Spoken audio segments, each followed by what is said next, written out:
from one force of nature that we see now, we are going to the next force of nature next to me. Her name is Saideh Browne, and she is the president of the National Council of Women and a women empowerment activist. She has written eight books. She works to protect the expression of women's rights across the world. She is traveling all over the United States to meet different women in different states and bring to the different councils and city councils and so on the word of what's happening in the UN and what is their possibilities, what they don't know, and so on. And everything she does obviously through new technologies, yes, or technologies, because they're not new anymore. And she's a blogger, yeah, so she blogs all the time. I do. So the floor is for you. Thank you very much. And I do love media and social media. So let me just say this. I had the pleasure of speaking last year at the 16th annual conference, and I was really going in hard on media and women's presence in the media. So yes, thank you very much for that opportunity. So to our distinguished chairs, to all of the partners, excellencies, and of course my dear friend Maria, thank you very much. I will be brief, just to get my thoughts out there, because I hope we have time for questions, yes, at the end. The National Council of Women of America is housed here in New York City at the Center for Social Innovation. We believe that innovation can be the leading driver in eradicating poverty domestically and abroad. In the 2017 theme for our organization is Courage to Climb. The women we serve are heads of households and leaders of communities. They are our compass. The General Assembly, bearing in mind the Charter of the United Nations, including the purposes and principles and the functions and powers of the United Nations system, especially in promoting international cooperation in the economic, social, cultural, educational, and health fields. Our organization collectively reaffirms its resolution, Transforming Our World, the 2030 Agenda for Sustainable Development, in which it adopted a comprehensive, far-reaching, and people-centered set of universal and transformative sustainable development goals and targets. Reaffirming also the outcome document of the United Nations Conference on Sustainable Development held in Rio de Janeiro. Underlining the need to focus on the importance of micro, small, and medium-sized enterprises in achieving sustainable development goals, in particular promoting innovation, creativity, and equal work for all. Taking note of the findings contained in the special edition of the Creative Economy Report, co-published by the United Nations Educational, Scientific, and Cultural Organization and the United Nations Development Program through the UN's Office for South-South Cooperation, in which it stated that human creativity and innovation at both the individual and group level, talk about our collective consciousness, have become the true wealth of nations in the 21st century. Recognizing that sustainable development is a holistic concept that requires the strengthening of interdisciplinary linkages in the different branches of knowledge. Technology is often a powerful enabler and vessel for innovation, but technology does not equal innovation per se. The key aspect is the value added and measurable progress to bring about real improvements in people's lives. For example, new approaches include access to broadband, access to devices, knowledge-based and hands-on training and applications, as well as the need for ICTs in developing areas. This means to address these issues in large measure, it is a matter of political will. So now, with that being said, I will share two very brief stories that the National Council of Women of America has done as I've traveled throughout the country, as it was stated at the beginning. As someone who was intimately involved in the enrollment of Americans in the Affordable Care Act, I noticed immediately the inability of many applicants to enroll themselves into the marketplace.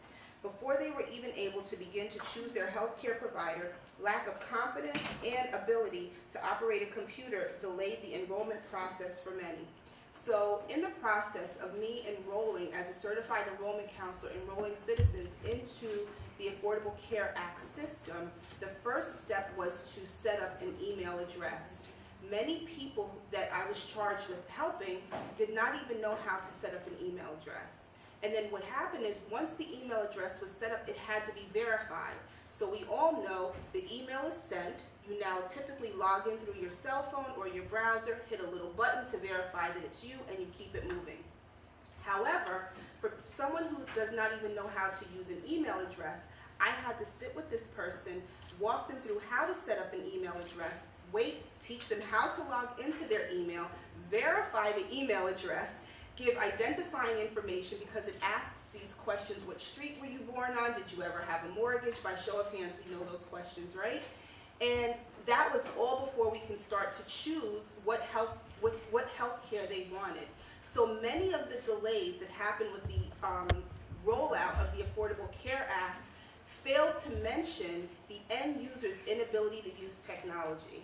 And so that's something that is really worth mentioning because in the news we heard how it was a faulty system, how the Affordable Care Act marketplace was ineffective, and I never once, and I stand to be corrected, heard anyone ever mention the end user's inability to actually use the system. So that is a glaring indicator of how lack of experience with technology can really impede progress, particularly here in the United States. I had to mention that one. And I will share one more very brief story in the interest of time. I do travel around the country, being a translator of sort between what's happening here at the United Nations as well as what's happening with women across the country. And we usually use 3 benchmarks within our organization: Massachusetts, Missouri, my friend here is from Kansas, great state of Kansas, Massachusetts, Missouri, and Mississippi. And we feel that the women in Massachusetts, Missouri, and Mississippi represent a fair snapshot of women across America, with Massachusetts being more of this New England lifestyle, Missouri being the Midwest, and Mississippi being extremely rural. So in any of the groups that we use, the control groups, those are the 3 areas in which we usually work. So I spend a lot of time in the southern states of America, and I was in Louisiana, and I was scheduled to be there for 4 days. And while I was there, the place that I was staying was somewhat rural. And the city did not have any broadband. So the residents that I was staying, we did not have internet access. So each night I would go to a local fast food chain, the one with the yellow arches, to be able to check my email and send messages before I retired each evening. And one thing I noticed is this, where moms sitting in this fast food chain with their children doing their homework because they did not have access at home. The society in which we live, which is a free market-driven society, if it's a rural area, the broadband providers do not feel compelled on any level to wire rural cities with broadband. Now, I take the subway. I can send a message while I'm on the one train heading from Battery Park up to Harlem. So I think it's awesome how I can sit in the train and send an email. However, in a developed country, parts of America, women who are heads of household, which is the market that I serve, where my obligation and dedication lie, must take their children to a fast food restaurant to have access to Wi-Fi so they can do their homework. Now you look at secondary and tertiary issues, being nutrition. So now, not only are they being fed, because you can't take an 8-year-old to a fast food chain and forbid them from eating, now they're even outside of the home until their homework is completed. So where you might have a normal set bedtime, their bedtimes are now extended, they're not in the comfort of their home doing their homework, eating a nutritious meal, all because there is a lack of broadband, technology, devices. So when we talk about bringing broadband to rural areas, I think it's very important that we look right here in the United States. The last thing I want to share is there's a housing complex here in New York City, and I'm working with several city agencies to even wire public housing projects here in New York City. And so I think it's very, I've heard some very incendiary comments where some leaders have said, well, you can access the internet through your phone.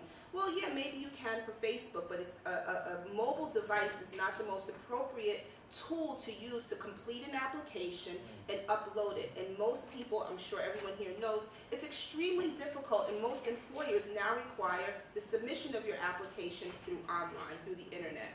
And so I think it's really important that we look at how lack of access to broadband, technology, we're talking about InfoPoverty, how it affects other areas within the framework of the United Nations, particularly SDG 3, which is good health. We're looking at SDG 16 and 17 partnerships for the goals, sustainability. These are all very, very important issues.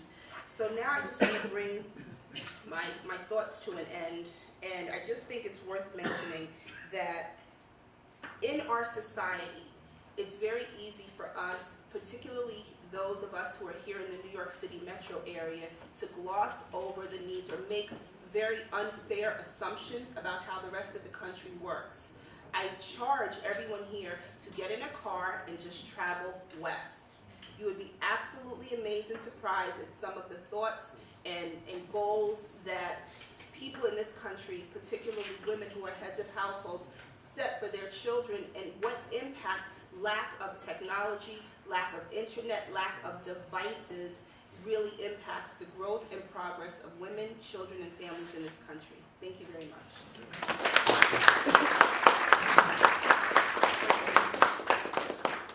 Thank you, Saideh. And so what we are seeing is that this lack of accessibility to the new technology, to the broadband, which is really something that it's important in developing countries, we don't even have it here. We don't have it in poor areas, we don't have it in rural areas. It is something that it's important and we need to achieve yesterday, and we need to achieve it in a low cost and possibly no cost, because if we don't do that, we are going to leave so many people out, and by leaving so many people out, we are delaying everybody's progress. And this is this is what this conference is all about, and it's been about for the last 17 years. So it's time that something happens concrete.